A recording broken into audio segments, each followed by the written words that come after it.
E kaupapa waka ira te are ake nei, ki te marae nei o rānana, ki te awa tupua, kua waka autia a Ruaka tō rātou warekai. O tino, e ara tēnei te raumi mō Ngāti Ruaka anake o tira mō Tamaupoko Wānui.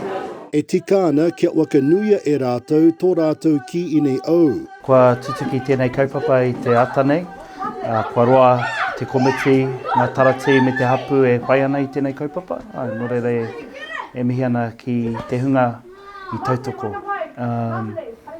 Āmoni nei, i roto i ngā tau kua pahure. Koe te hino konei, koe te hino wā ike.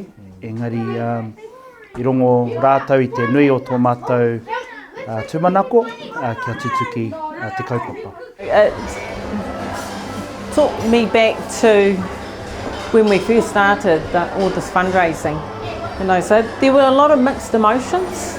There was the happiness and the excitement because we just saw the smiles on our kuia. So it's been a long time in process and we've waiting a long time to have our kitchen done. It took a lot to get here, but we're so happy we got here because it's brought our hapu back together, which I'm most happy about because there's been people we haven't seen at our marae in so long. It's just awesome to see them come, get in the kitchen and just learn as we all have to learn to work our new kitchen. Our kitchen was a bit dated, our last kitchen, and this kitchen was in preparation for 18 years, so it shows that we can't just do stuff overnight. There's heaps of preparation that needs to be done, not just by Ngāti Ruaka itself, but from our whole iwi, right from the mountains right to the sea. They all had a part in our new kitchen, and now this is our token to show them that we are here to manaki them. Kei te oki ngā maara a Anahira Hāmi ki te wā i anga tēnei ware i ngā tau 50. I taku mō e o tanga mo te tuatuare nei, mo taku pāpā, me taku kraua, a pamu tini rau. O rātou katoa, e nui tonu ngā kaumātua tēnā wā e ara mai ki konei ki te tautoko rātou, e mai ana. Ei tā tini rau e raumi e ara mō Ngāti Ruaka anake o tino mō te awa tupua katoa. Ko tātou ngā uri o te awa e uri nā tamakehu rāua ko Ruaka, nō reira no tātou katoa tēnei marae.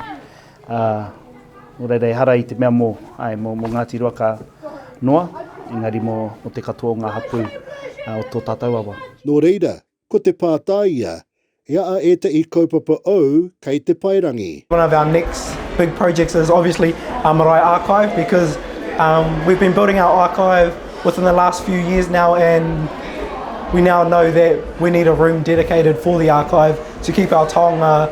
As you see the flags up on the wall, so we need to make sure we keep those taonga relevant so they're also around for the next 50 years.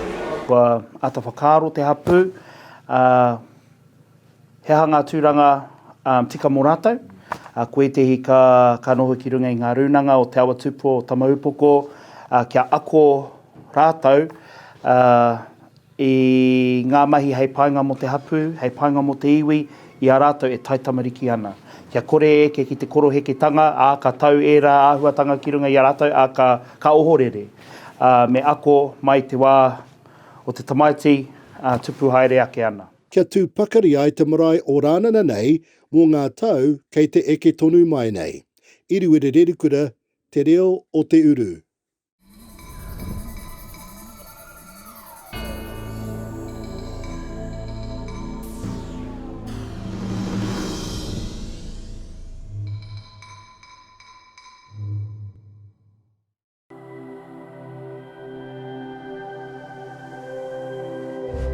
Ko te reo, te take.